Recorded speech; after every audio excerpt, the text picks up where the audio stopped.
Welcome to 12 Leg Journey. We're a couple of dinks in our mid-30s with 2 Yorkies and a severe case of the travel bug.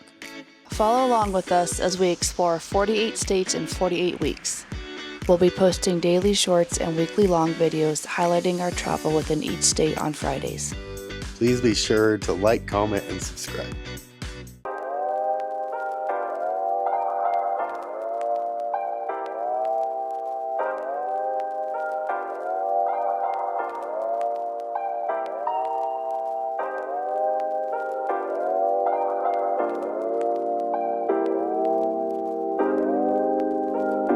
Well, everyone, this is my Nana. She got her name Nana because I couldn't say grandma at the time. So I said Nana, and it stuck. And that's special. Right? You've always been Nana. Right, and I've enjoyed that. Nana has been a nurse for many, many years. So I just kind of wanted to get your take on what it was like going through nursing school and starting a nurse and just kind of how things have changed since we're both nurses. I thought that'd be fun. So what did you go to nursing school? It was really interesting because I had never thought about nursing school. In fact, I was engaged to be married. And when I got out of high school, I got a job in the office at the hospital. And I did the billing. So I billed for all the medicines and which wasn't many back then. And then the director of nurses would come in and talk to us. And so in December, we were going to Texas to a funeral. And I said to my sister, it just came out of nowhere, that what would you say if I said I was going to nursing school? And she said, I'd say you were crazy. Oh. When I went home, I started calling hospitals. And the ones in Oklahoma City were quite expensive. So I called Muskogee Baptist. And because they used us, the students, as nursing service, it was $300. And that was for all 3 years. That was your room and board, your tuition, your uniforms, your books. It was everything. You didn't have to pay. That was all. And we had affiliations. We went to 3 other hospitals for OB, children, and psych. We started in school the 1st of June. And in September, we started on the floor taking care of patients. I remember my first patient, she had had a hysterectomy, and she was still in bed. You know, you stayed in bed. You didn't get up for 4 or 5 days. Okay, wow. So, you wonder you didn't get a lot of blood clots and stuff. But so I had to give her a bed bath, and she was so patient with me. She was a school teacher. Okay. And it was that I can remember my first patient, and not very many of them. Oh, boy. Uh-huh. So you're always cleaning them, I'm assuming. Yes, that was the meds, and we were taught our injections. I can't remember. We didn't start training on IVs, I don't think, until we were seniors. Oh, okay, I was wondering about that. I'm not going to say for sure on that. That was a day or two ago. Right. just yesterday. So I only made it through nursing school because my math class, oh my goodness, algebra, I did not like it. It's horrible. Kyle had helped me a lot, and if he hadn't helped me, I wouldn't have been able to pass. My nursing school experience might have been different than most. I had some classmates that were attempting to cheat. I was the one that said something because stuff got sent to my phone, so it looked like I would have been involved. So for a lot of my nursing school, no one wanted to talk to me, which actually turned out fine. So I had to learn how to kind of do the studying on my own and the clinicals on my own, and I think it made me just a much more confident nurse. And it was very kind of strange how it went down, because there were some people that weren't making the grades and weren't doing what they're supposed to, but yet they were kind of given a pass to go through, whereas there were others that, were like almost made it in one of the classes, one of our hardest terms. And there was a guy that got kicked out because, well, he didn't make, like 1% or less. He didn't make it over one class.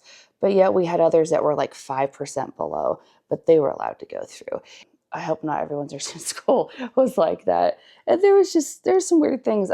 We didn't get to do a lot of we did the clinicals, but I didn't get a lot of hands-on experience.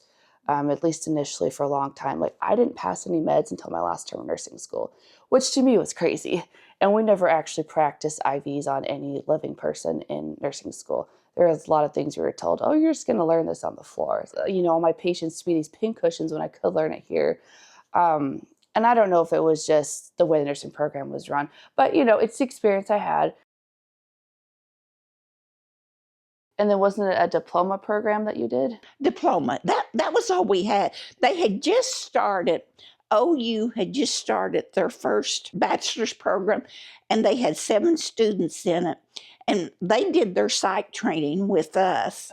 And when we were there doing our children's, we were in the OU dorm, and we were on the same floor as the Bachelor students. What years were you in nursing school? 1956 to 59. Okay, I thought it was the 50s. I was trying to remember. Yeah.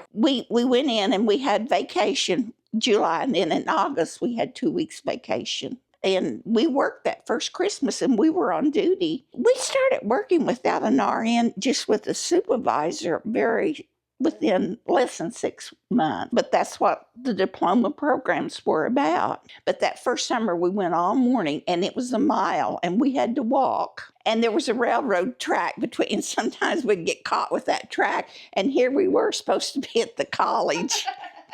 and we would get stuck. And then when we got home, get out at noon, it would be hot, and we still had to walk that and be back and have our lunch and be in the classroom at 1.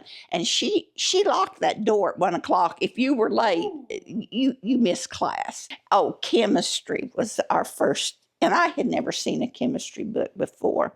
And I just was not understanding it. And we had a few days off for 4th of July. And I had a brother-in-law had studied chemistry. And he started with all he had. He sat down, I don't know how many hours, and started at the front of that chemistry book and got me caught up and where I could, otherwise I'd have flunked out of nursing school because there was no retakes then. Oh. If you didn't make it the first time, that was it. And you know your grandma has a mouth on her. And the head of the school also taught classes. One day in class, it was in our psychology class, I think, she asked us questions, and my question was, what age did I think I'd want to be? I said, I don't know. I've not tried them all out. She was not happy with me. You hadn't tried it out. You don't know. They soon put us in charge of floors in Houston. They had a lot. They were losing so many newborn babies, so everybody converged on Houston CDC. So they came up with the medicine. And our senior resident had already done his military, so he was a little bit older. And so I was on medicines, and I'm drawing up this medicine, and he was at the desk. So I asked him, did you have anything on this? I did not like to give a medicine that I didn't know what I was giving. And so he pulled this typewritten piece of paper, about 3/4 page out. 2 things I remember now. It could affect the hearing and the kidneys. And we used 1/10 of a cc every 12 hours. And so I gave it, and on a Sunday evening, I was in charge. Intern came. He had 4 patients between the age of 6 and 12 months.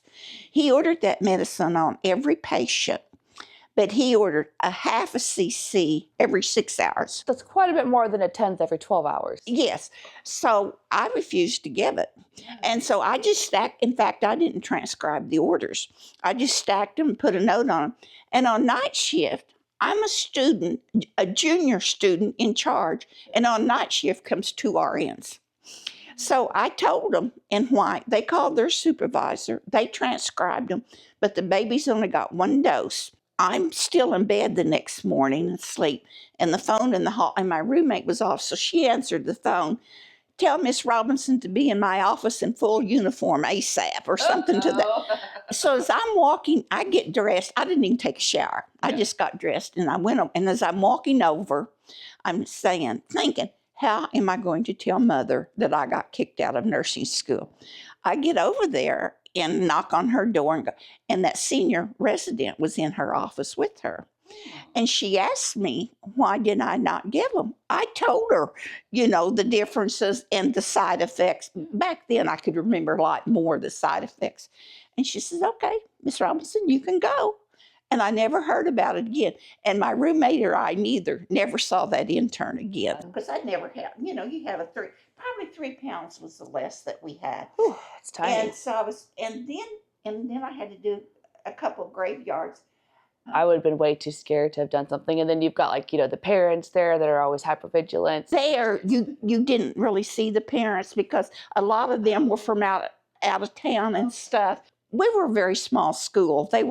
We graduated 8 and that was all. But I can still remember standing there with that big, tall pediatrician who was God's gift to nurse, to doctor. We had him in one of those old bassinets. They didn't have anything on them. It was just and the intern sitting there was supposed to be watching the baby. And then there was just an intern standing behind. And they put a heating pad under that baby. And I can't see the baby. And I can't remember what I did. I can remember drawing the blood. And I was always scared to death when I handled blood because we were still using the glass bottles. We didn't have the plastic bags. And I was always so afraid I'd drop that. And so anyway, I'm drawing the blood. And I cannot remember what I did with the blood.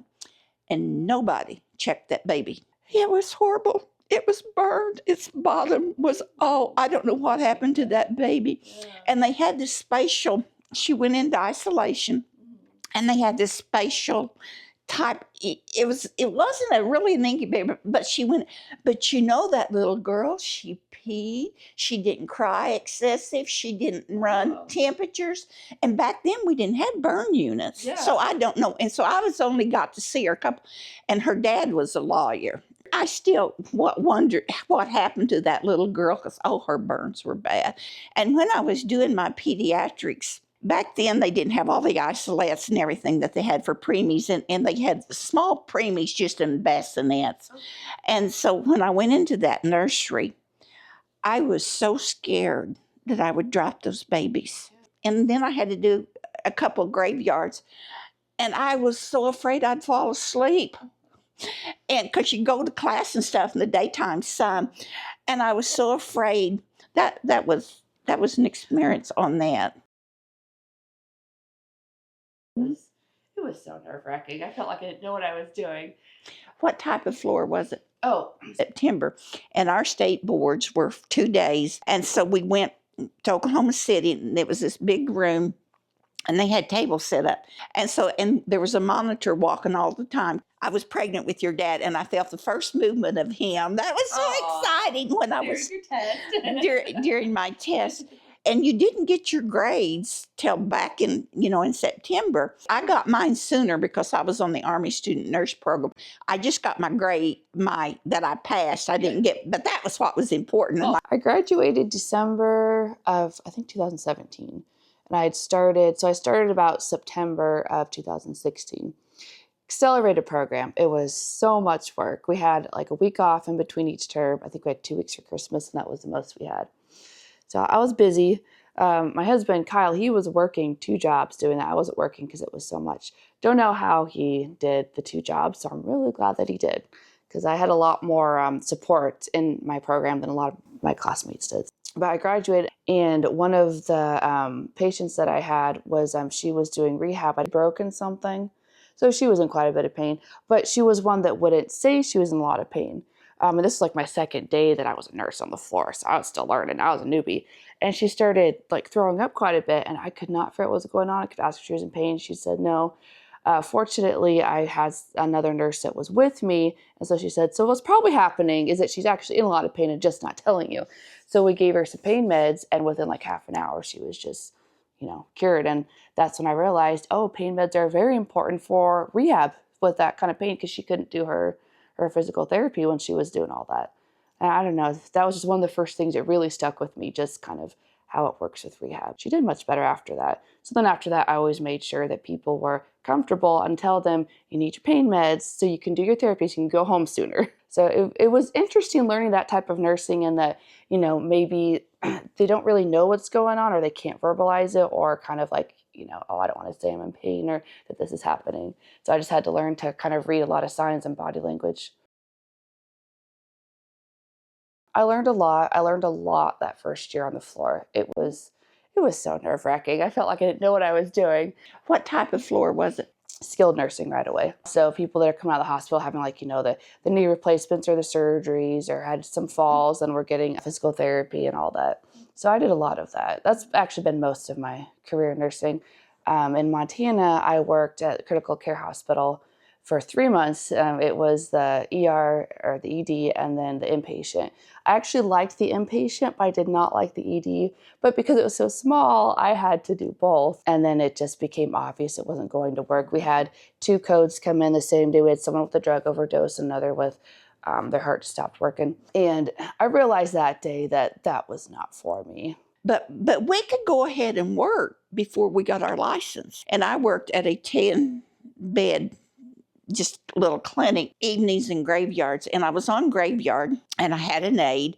And we had this senior citizen patient, and he was a little overweight, not a lot. But anyway, he had on a posy belt. So we make rounds. He had gotten over the bed rail and was hanging with that posy belt. Okay.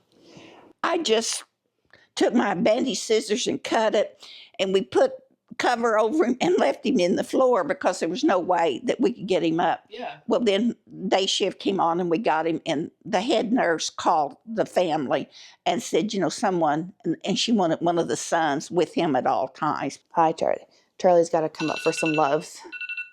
Okay. That just timed right. I was tired, right? I liked working at the health department, but it was down there in the mountains, and I'd get lost. And my boss would get real mad at me with all my, and he talked to me about my travel and all of this. So I went back to work at the hospital. Stop getting lost. Travel time.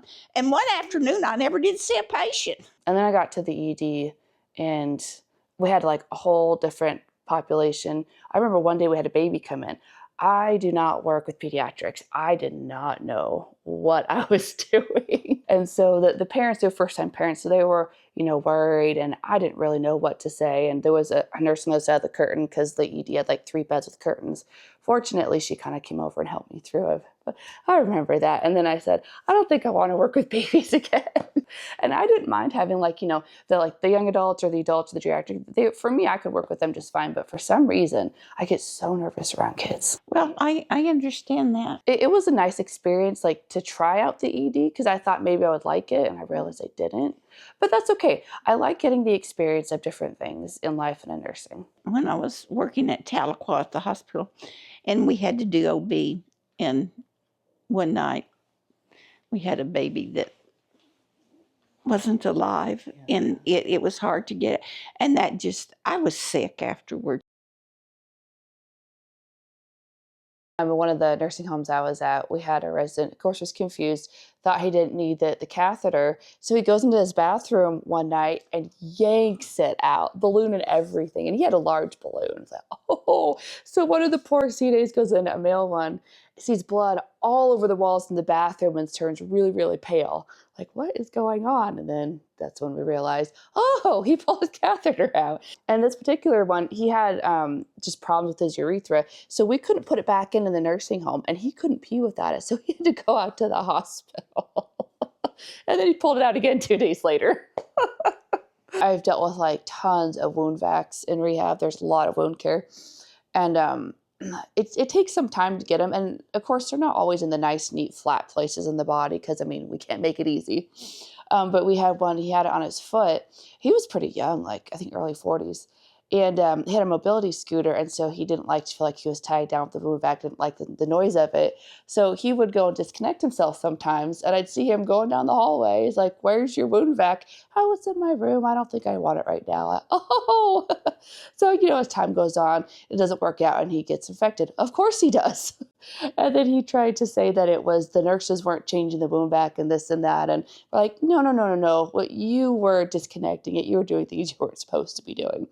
I remember that. I think he ended up losing his foot, which was very unfortunate because he didn't have to. But it's weird when things like that happen. Everybody wants to do it their own way. In August, they had an opening for a nurse. Dr. Elsie, the medical director, wanted me because he had met me from down there and knew what I could do. We had this little petite nurse. She said she had never heard Dr. Elsie raise his voice. He's on the phone screaming at American Metals in New York. He wanted me, and so they let me go to work then. It was an interesting place to work. You didn't have to work hard. Yeah. We worked but we had to do 7 days of each shift. We were on the same with the union as the miners, and so we had to do. And I just did not sleep when I was on graveyard. That was so hard. So they would set their bomb off, and they'd go right into work because that's how they didn't back off and let it settle. So a lot of them got silicosis, which it affects the lungs like TB. It's just not contagious. It's a different bug, but it's the very same thing. And so TK had silicosis bad. And he was a pistol. And I was going to come on graveyard. And we had this aide. Oh, she was priceless. And she went in there and she said, no, TK, this nurse is coming on tonight. She's young. And you can't be using all your, because he cussed bad. You got to talk, that Tone it down a bit. quiet, innocent nurse I was. But he wasn't going to stay. And Dr. Elsie said, I just wish I could said he needs oxygen. And Beulah says, well, give him some booze or whatever. He said, so he went back and talked to Keith. Yeah, he'd stay if he could get, what do you want? So he wanted Jim Beam, and Dr. Elsie called the nurse when she came on evenings to bring some Jim Beam. So he just ordered a shot. And so I didn't know what a shot was. Oh, nice. So I was going in, getting the fruit juice glass and giving him a shot. And Dr. Elsie came in the next morning after that first night. TK had slept. He couldn't believe it. TK would be in and out, but and they got to wondering why the booze was disappearing so fast. They locked it up and everything. One day, TK was just in, and so our head nurse was in there changing a bed one day. And so TK says to her, when I die and go to hell, I sure hope they have Baptist bartenders. Oh. And my head nurse says, why is that? Well, that stirred the bartender and told her what I used, that I used fruit juice glasses. And so Dr. Elsie started writing the order by CCs, not by shots. No wonder he slept all night long. But going to work down there, it was a long-term hospital. We didn't have the acutes. It was a learning experience for your nana. And one day, Native American guy wanted to go to church, and it really triggered something in him. So anyway, that afternoon, we took the patients for a walk. He was hallucinating, and so I had to just follow him around to see that he was, And so when we got back on the ward, and it was almost 4:00, my time to go home, and he said to me, the voices are telling me to hit you. Oh. I said, you tell the voices I hit back. And he said, you don't understand. And he took off. But you would have physical fights. And we had this guy, we'd gotten him settled and calmed down on his medicines. And he went out and he drank, they said, cheap wine. And he'd come back in. He was in the day room jumping from table to table. So I called the police to help us get him in restraints. He walks across the room and grabs me and twists. So I grabbed him and threw him down on that bed and put my knees in the middle of his gut, and we put him in restraint till we could get some medicine in him, Well, psych is a whole different world. It really is.